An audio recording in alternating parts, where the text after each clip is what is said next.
Welcome to the In My Opinion show.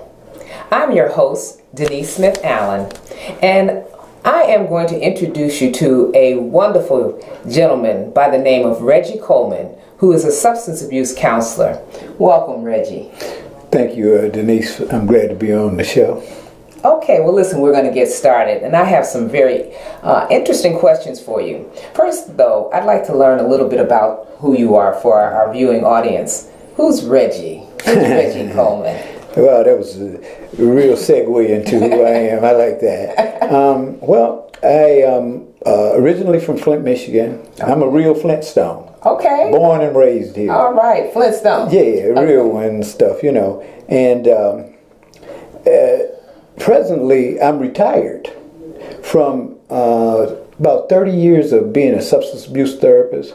Okay. But also, I like to say that in my latter work experience, I was a prevention specialist. Okay. But then I had my own program, which is a life skill coordinator. Mm-hmm. But I also have another entity to that subsidiary of programs that I have myself, and I like saying that this here, I am an empowerment specialist. Empowerment specialist. Yes. Okay. Well, it seems like you kind of graduated from each level to finally we are at a point of empowerment. Yes. That's really nice. Yes. So tell me from the beginning, if you would, just tell me how you found yourself to be a substance abuse counselor. Well, one of the things is I have a history of substance abuse use. Okay. For one thing. Okay. And I didn't start off like that. I started off as an athlete. I excelled in sports in school. Okay. And my hopes and dreams were to become a professional ball player. Basketball or football? Football and baseball. Oh, okay. You know. All right. And when I graduated, somehow that dream that I had didn't happen. Okay. So the hopes that I had of becoming that were gone, and I didn't have a plan B. Ah. And I had always been in the newspaper, strokes, accolades, and things like that. And those kind of things can become addictive. Okay. They could, in fact, those are the things that made me feel like I had an identity and kind of like identified me as to who I was. Okay. Well, let me ask you this, though. Now, was this high school or college that you were playing ball? High school. Okay. Mm-hmm. One of the things where I didn't go on to college is because all the coaches wanted was for me to be a good athlete, and they didn't care about my education. Uh-huh. So they gave me coaches for classes so that they could pass me. Okay. Even though my academics were poor, mm-hmm. I got through high school, but when I got ready to go to college, I didn't have a GPA grade point average good enough to get in. I see. Mm-hmm. So my aspirations to become a pro athlete kind of diminished. Mm-hmm. And so I had to figure out how can I address this need of the strokes and accolades mm-hmm. without sports. Okay. Okay. So what was your alternative? To be a major drug dealer. Wow. Oh no, I take that back. That didn't start there. Okay. I was going to become a professional gambler. So I started gambling. I gambled all my life, though. As a little kid, I used to gamble and stuff. Okay. I know. I used to get whoopings for having cards in my bed with me and stuff. Okay. No. All right. So card playing, that was your alternative, and it led to other things. It was kind of like vices, if you will. A lifestyle. I was developing a lifestyle. Okay. Okay. That's why I became a life skill coordinator.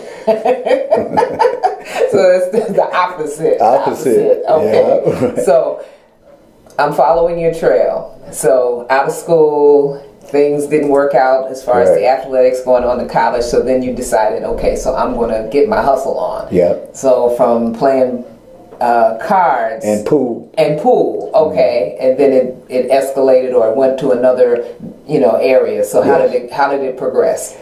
Well, that kind of lifestyle will take you to places, sub communities and societies, not normal society, but societies in society. Okay.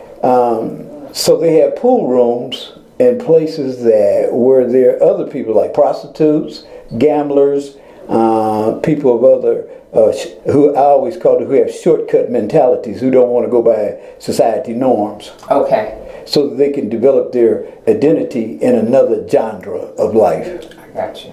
Because they fail to be able to achieve those things in normal society. So they had to find another niche to get identity. Okay. Okay. So you hung out there, you did those kinds of things, and then what happened? I became a very, I established a good identity in that era of hustling. Okay. Trickster.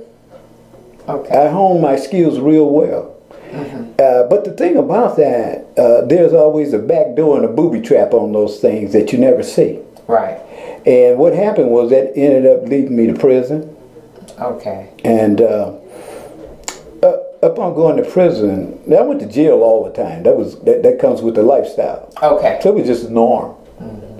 And I would always get out because I come from a pretty good family background. And I always tell people this here, I was crazy by choice.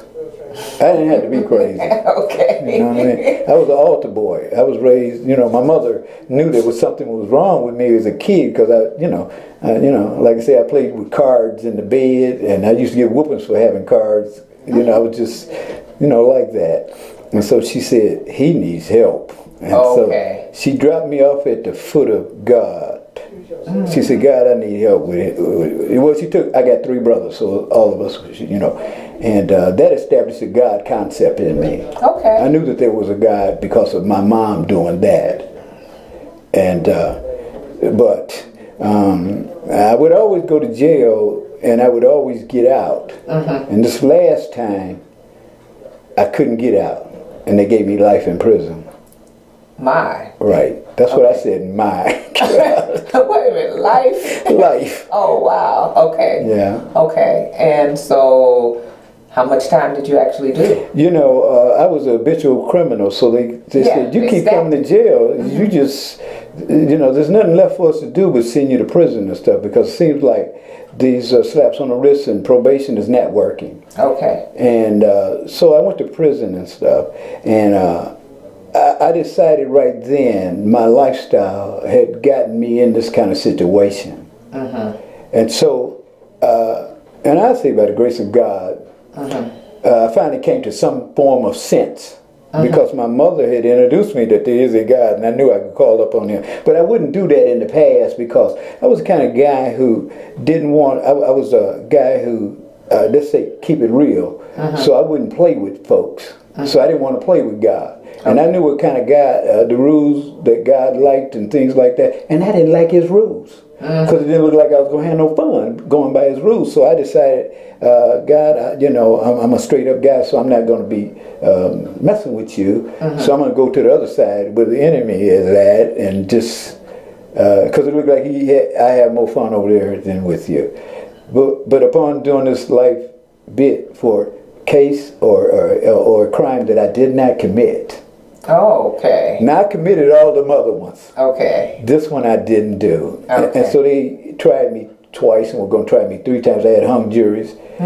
But I just think it was in the hand of God that says, you know what, your behavior, and you won't let me get to you. I'm going to allow you to go to prison. He didn't send me to prison. He just said, I'm going to allow your choices to send you. I've been trying to stop you, but you just, you just bent on going. And and so when you're there, I'm going to work with you. Okay. And so when I got in there and stuff,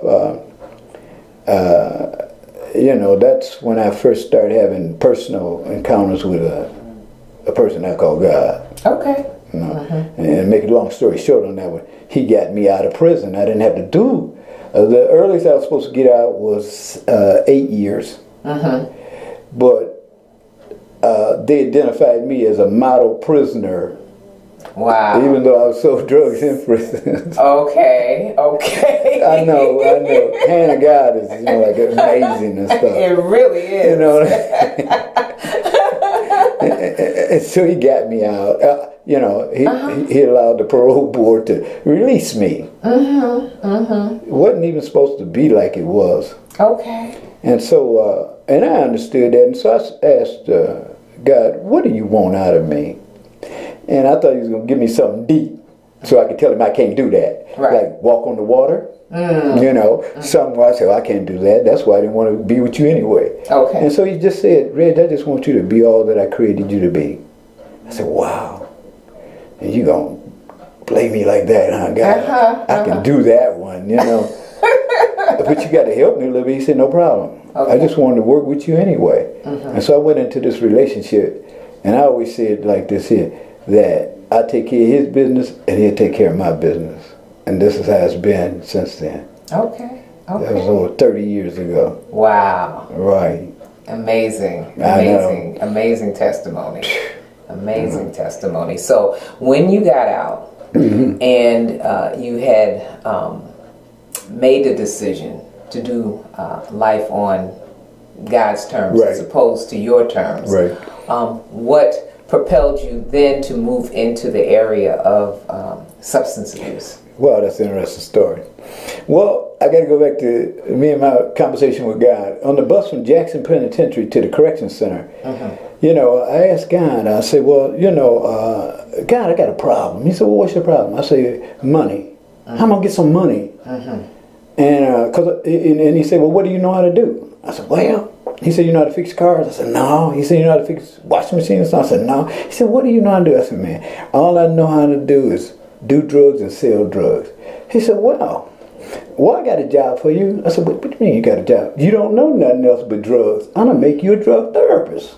Okay. So he orchestrated this whole thing. Okay. Doors started opening up. I went back into prisons and started talking to them in prison. I work in the jail. You know what I mean? And juvenile detention centers and schools were places that you're not supposed to go with my record. Okay. And it's just amazing how you open these doors. You know what I mean? It's mind blowing. Yes. And so it's all him orchestrating this here in my life. And all my money and jobs have been talking about what I'm an expert in. How about that? How about that? But along the way, along with your, you know, street sense, your knowledge, firsthand experiences and whatnot, were there any training or programs or things like that you yourself got yourself involved in? Was there any of that? Amen. That's another interesting question, because, you know, sometimes I give people a Columbo look. If you ever know about Columbo, he always act like he don't know nothing and stuff. Right. But that's my street stuff, because I don't want nobody asking me stuff. Right. You never know what I'm about. Right. And my pastor told me, you need to stop that. You know what I mean? But I have a bachelor's degree and master's work. Okay. And I'm also a minister. Okay. I'm an ordained minister with a collar. I got a collar. I did not know that. I got a collar. I will marry you, sister. Okay. I bury folks. Do you? I know you. That's a Columbo thing now. Yeah, I know you didn't know. I did not know that. Right. Okay. In fact, I'm going up to the prison in St. Louis to marry this guy and his girlfriend, fiance here.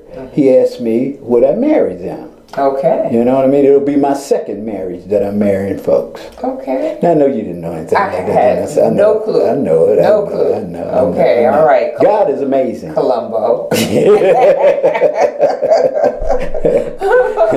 Tell your husband Fred that I will tell Reggie's doing all this kind of stuff. It must be a God. Yes. Well, he has said that. Yeah. He said he's known you a long time. Yeah. Long time. Yeah. Okay. Well, look. I'm going to just kind of divert just for a minute to talk about this article that I have laying here. And this article was written by a law professor by the name of Rosa Brooks, and it's entitled "Incarceration Nation."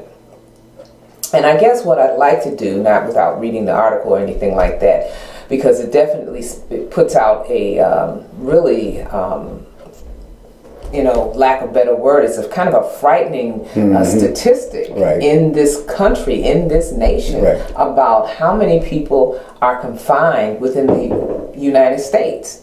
Right. And more so, you know, there's a breakdown in terms of the number of men and women, and some of the crimes and what have you. But I want to hear from your perspective. What do you think? Is there a correlation between substance abuse and crime? Yes. The issue that I've found, and even looking at it from myself, it's an educational thing, first of all. Okay. What do you mean by that? Yeah, right. You only can do what you know, first of all. I mean, you know, like, if I asked you, Denise, could you build me a rocket ship? Now, if you don't have any education or knowledge on how to do it, it's like, no. You know, but if you get some education and knowledge about it and ask Denise, can you build me a rocket ship? It's like, yeah, Reg, just need to get this stuff to do it. So when you ask a lot of people, let's talk about crime. When you have people who don't have any means to support themselves for whatever the reason. Right. Now, if you ask them, and I'm a empowerment specialist and life skill coordinator, so I talk to people who, watch this word here, who seem to be disenfranchised from mainstream of life. You mess around and get people who feel as though they're disenfranchised, then they start looking at how they really can destroy the normal society. Okay. Because in that part of it, they have no connection to it. And so they have new norms. Okay. And they're not the same norms that you and I have who live in normal society. Okay. And they think their norms are just as legitimate as yours. I got to take care of my kids. Okay. You won't nobody give me a job. What you expect for me to do? So that's the rationale and justification to do whatever it is that you call breaking the law. I'm just selling drugs to take care of my family. What am I supposed to do? Okay. From an economic standpoint. Yeah. Economics. So a lot of what you're saying is that crime, there's a correlation between economic empowerment or disempowerment that will drive people to do.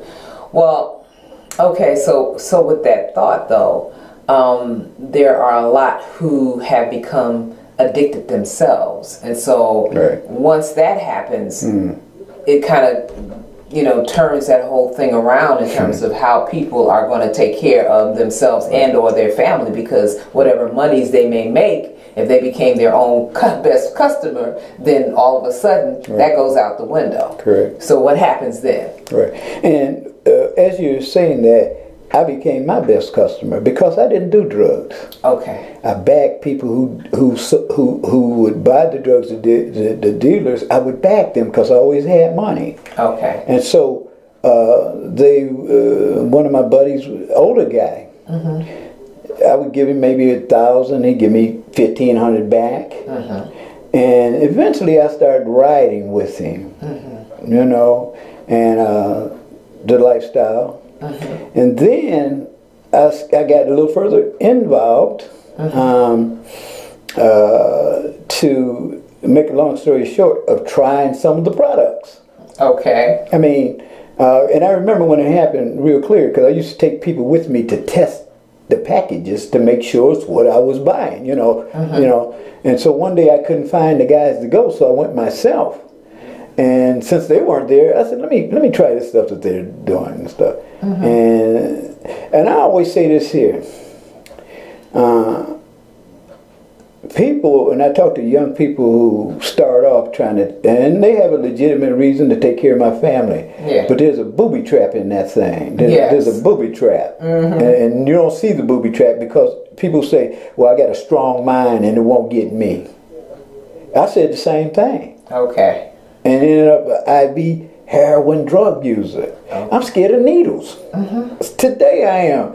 But I ended up an IV drug user. Okay. You know what I mean? The booby trap. I didn't see all that in it. And I made a lot of money. But I didn't know that I was going to end up broke at the end of the day. I didn't know that. I thought that you could make the money and keep it, take care of the things that you wanted and stuff, you know. But then addiction will come in. And so you don't understand anything about addiction. Okay. You think it's a mind over matter thing. And it's not. Okay. In fact, it's a spiritual thing. Absolutely. You really want to know. It's a spiritual thing. Okay. Yeah, it's deeper than textbook theories. But you know, that's why a lot of times traditional treatment doesn't work. Okay. You know what I mean? I got you. And so. Okay. Okay. So. I don't know if I answered that question. You know, in a way you did, but I guess substance abuse and crime. Yeah. You know, we know that certainly from the standpoint of drugs, yes, the correlation is definitely there. But initially, there are people who, you know, they may do other types of crime, right. and then if you kind of go back into their history or look at what they're doing, you know, I think of people who shoplift or break into people's houses and things like that. And then if you keep digging, you'll find that maybe the underlying reason is because it is to feed an addiction. Right. Okay. Yeah. It may start out with, I'm trying to take care and get some bread for the kids, but then essentially it goes on to some other thing. Okay. Well, with that, my question to you would be, what do you see in terms of demographics? And I really want to just break it down. I'm talking about black, white, Hispanic. What do you see in terms of who are those persons are doing, not who, but, you know, in terms of not their names, but, you know, the groups. The group, right. You know, what are they doing? You know, it goes back to, like as I said before, education. When you look at the environment that an individual comes out of, most blacks and people of color, the educational level from their parents, grandparents, has been low. Okay. That's just a given. That's how it's been. You know, you want to use, if you want to throw the slavery thing in there, you can, but I don't like doing that kind of stuff, you know. It's just a fact. And if you look at people who are predominant society people, meaning Caucasian people, their family structure has always been education, owning businesses. You know, if you look at, you know, you read the book Rich Man, Poor Man, but even using that, or even using the scenario of two families, a black family and a predominantly white family, and you look at the magazines that they have in their house. Black family would have a Jet, Ebony, things like that. White family would have a Wall Street, Better Business, cosmetology. You understand what I'm saying? Those, and that's education. That's information. And so with that lack of knowledge about things, and I go back to that statement, you only can do what you know. So you don't know that you can own a business. You know, people of color don't know that they can own a business. So they want to talk about people who come over here from other countries. Yeah, you know, they give them a tax break and blah, blah, blah. I said, but you've been here all your life. You don't need no tax break and stuff. You've been here, man. And so they come over with they've been taught that you can succeed in life if you just get some knowledge and education about things. Absolutely. Absolutely. And so that's kind of like, I go back to the key thing as far as how do you overcome. The way I overcame my inadequacies in life to not be able to be successful was education. See, what they didn't know when they sent me to prison, I got an education. I got me a $25,000 education out of prison and stuff. Okay. You understand? Yes. So that I could compete with normal society. Okay. Because when you lack education, you can't compete. That's right. That's absolutely so true. And you know, and I think it's imperative that you know, society as a whole makes that point. You know, and we talk about it, but a lot of times, you know, for whatever reason, people don't seem to get it. You know, and everybody is not college bound. Correct. But if you have a skill, a vocation that can provide you with a meaniful income, that is just as important. You know, I've got so many. And just throw one more thing in there. Yeah, go ahead. It's getting to the point now. It's not black or white. It's just there's a word I want to use. It's just the nature of humans now. It's not black and white. It's just human beings now. Because whites, black, Hispanics, Chinese, all of them who lack education fall in the same boat. Okay. All right. Well, that's an interesting perspective. Very interesting perspective. I have a quick question for you in terms of the holiday season and the incident of substance abuse and signs and triggers. And we've only got a few minutes left, so we want to just touch on that real briefly. What is that? What does that mean? You know, you've got Christmas, you've got Thanksgiving, you've got New Year's, you've got these holidays that come out, and then we've got these things that happen, whereas there seems to be a higher incident of substance abuse or usage. You know, one of the things is that when you go into holidays, usually you would look at them as like enjoyable times, but they weren't enjoyable for everybody. Right. Some people had traumatic events that occurred during the holiday season. So when the holiday season rolls around, they don't have good memories. In fact, they dread the holiday season of Christmas coming up and stuff like that because of, you know, it could be even when you were a kid, you never got any gifts. So that's not a good memory for you and stuff. Right. And like I said, when you get these ambivalent feelings, when you should be happy and you're not, and everybody around you ringing bells and all that kind of stuff, and they, you know, and you somehow you can't get there, you don't like that feeling. And see, use of drugs and alcohol is to anesthetize feelings that you don't like and stuff, so you can get another feeling. See, I always say the word is not get high. The word is change how I feel. Okay. See, it ain't about getting high. It's, I don't like how I feel, and I want to change how I feel. Okay. You know, I tell them all the time, no, because if I ask you what get high mean, you gonna give me some strange stuff, and then I'm gonna ask him, he gonna give me some strange stuff. But the bottom line is, I don't like how I feel, and I want to change how I feel. That's good. That's really good. That is really good. And that could be with shopping, though. It ain't got to do. It don't have to do with drug alcohol. It could be with shopping and all kind of stuff. Right, right. Because addiction is addiction. Is addiction. And that is so true. Yeah. Well, you know what? I am just so thrilled that you've had an opportunity to just explain and help us understand some of the nuances of, you know, substance abuse and alcoholism. They're all in the same vein. Correct. And we have, you know, so many people that are struggling with it. And it's wonderful to have a person like yourself who not only dealt with it on a personal level, but from a professional standpoint, being able to deal with it. So at this time, we're going to have to bring our discussion to a close. It's been great. And I am just so glad to have had you on, Reggie Coleman, ordained minister, and all these other things. Empowerment specialist. Empowerment specialist. Yeah, I like that word. Okay. All right. Well, this has been the In My Opinion show, where your host has been Denise Smith Allen. And I would also like for you all to remember to stay focused.